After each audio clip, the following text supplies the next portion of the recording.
Hello, Mark. I'm Emma, and my student number is 46. My current level is sophomore. I'm going to read the article from TED by Sunitha Krishnan, The Fight Against Sex Slavery.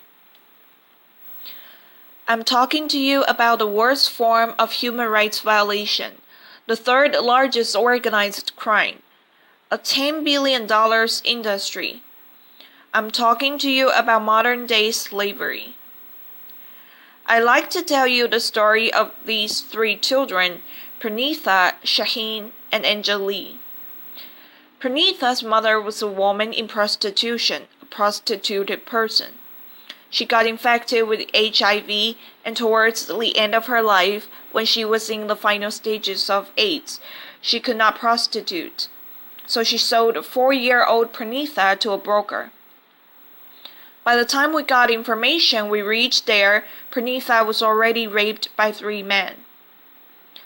Shaheen's background I don't even know. We found her in a railway track, raped by many men. I don't know many. But the indications of that on her body was that her intestine was outside her body. And when we took her to the hospital, she needed 32 stitches to put back her intestine into her body. We still don't know who her parents are, who she is. All that we know, that hundreds of men had used her brutally. Anjali's father, a drunkard, sold his child for pornography. You're seeing here images of 4 years old, and 5-year-old children who have been trafficked for commercial sexual exploitation. In this country, and across the globe, hundreds and thousands of children as young as 3, as young as 4 are sold into sexual slavery. But that's not the only purpose that human beings are sold for. They are sold in the name of adoption. They are sold in the name of organ trade. They are sold in the name of forced labor, camel jockeying, anything, everything. I work on the issue of commercial sexual exploitation, and I tell you stories from there. My own journey to work with these children started as a teenager. I was 15 when I was gang raped by 8 men. I don't remember the rape part of it so much as the anger part of it. Yes, there were 8 men who defiled me, raped me, but that didn't go into my consciousness. I never felt like a victim, then or now. But what lingered from then till now, I'm 40 today, is this huge, outrageous anger. 2 years, I was ostracized, I was stigmatized, I was isolated, because I was a victim. And that's what we do to all traffic survivors. We, as a society, we have PhDs in victimizing a victim. Right from the age of 15, when I started looking around me, I started seeing hundreds and thousands of women and children who are left in sexual slavery-like practices, but have absolutely no respite because we don't allow them to come in. Where does their journey begin? Most of them come from very optionless families, not just poor. You have even the middle class sometimes getting trafficked. I had this IS officer's daughter who is 14 years old, studying in 9th standard, who was raped chatting with one individual, and ran away from home because she wanted to become a heroine, who was trafficked. I have hundreds and thousands of stories of very well-to-do families and children from well-to-do families who are getting trafficked. These people are deceived, forced. 99.9% of them resist being inducted into prostitution. Some pay the price for it, they're killed. We don't even hear about them. They are voiceless, unclear, nameless people. But the rest who succumb into it go through everyday torture. Because the men who come to them are not men who want to make you your girlfriends, or who want to have a family with you. These are men who buy you for an hour, for a day, and use you, throw you. Each of the girls that I have rescued more than 3,200 girls. Each of them tell me one story in common. One story about one man, at least, putting chili powder in her vagina. One man taking a cigarette and burning her. One man whipping her. We are living among those men. There are brothers, fathers, uncles, cousins all around us, and we are silent about them. We think it is easy money. We think it is shortcut. We think the person likes to do what she's doing. But the extra bonuses that she gets is various infections, sexually transmitted infections, HIV, AIDS, syphilis, gonorrhea, you name it. Substance abuse, drugs, everything under the sun. And one day she gives up on you and me because we have no options for her. And therefore she starts normalizing this exploitation. She believes, yes, this is it. This is what my destiny is about.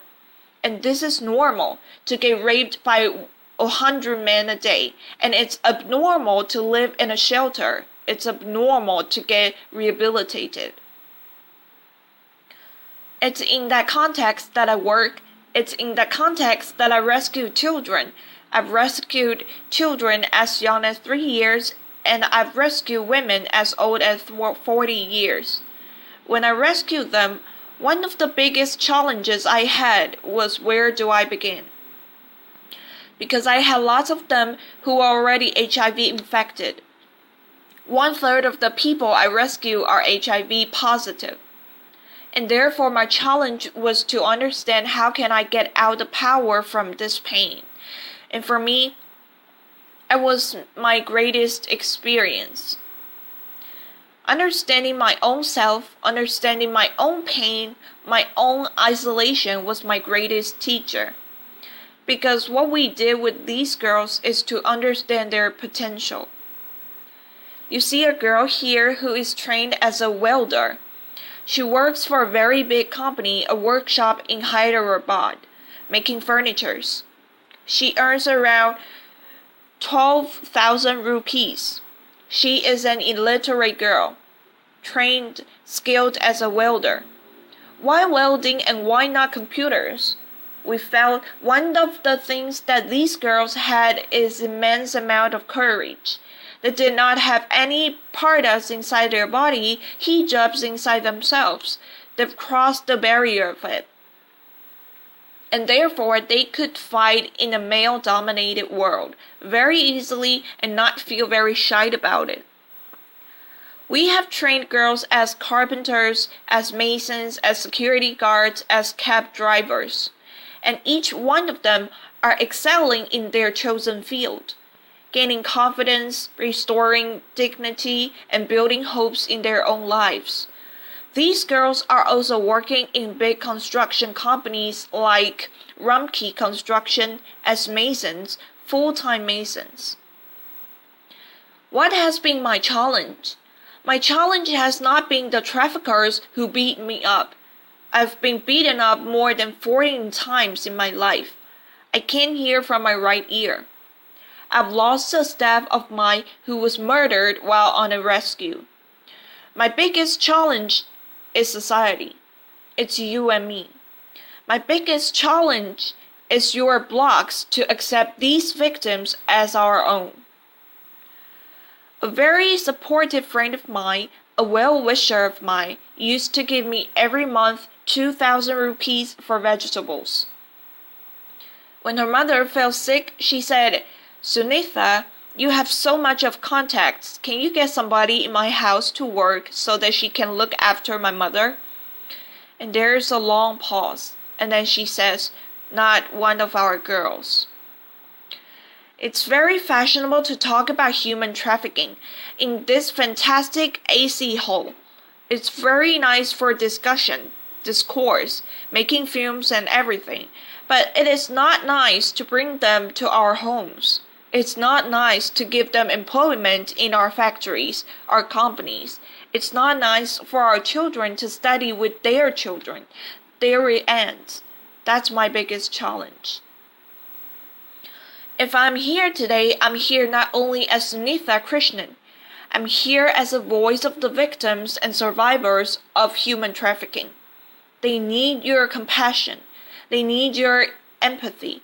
They need, much more than anything else, your acceptance. Many times when I talk to people, I keep telling them one thing. Don't tell me 100 ways how you cannot respond to this problem. Can you apply your mind for that one way that you can respond to the problem? And that's what I'm here for. Asking for your support, demanding for your support, requesting for your support. Can you break your culture of silence? Can you speak to at least 2 persons about this story? Tell them this story. Convince them to tell the story to another 2 persons. I'm not asking you all to become Mahatma Gandhis or Martin Luther Kings or Madha Patkars or something like that. I'm asking you, in your limited world, can you open your minds? Can you open your hearts? Can you just encompass these people too? Because they are also part of us. They are also part of this world. I'm asking you for these children whose faces you see, they are no more. They died of AIDS last year. I'm asking you to help them, accept as human beings, not as philanthropy, not as charity, but as human beings who deserve all our support. I'm asking you this because no child, no human being deserves what these children have gone through. Thank you.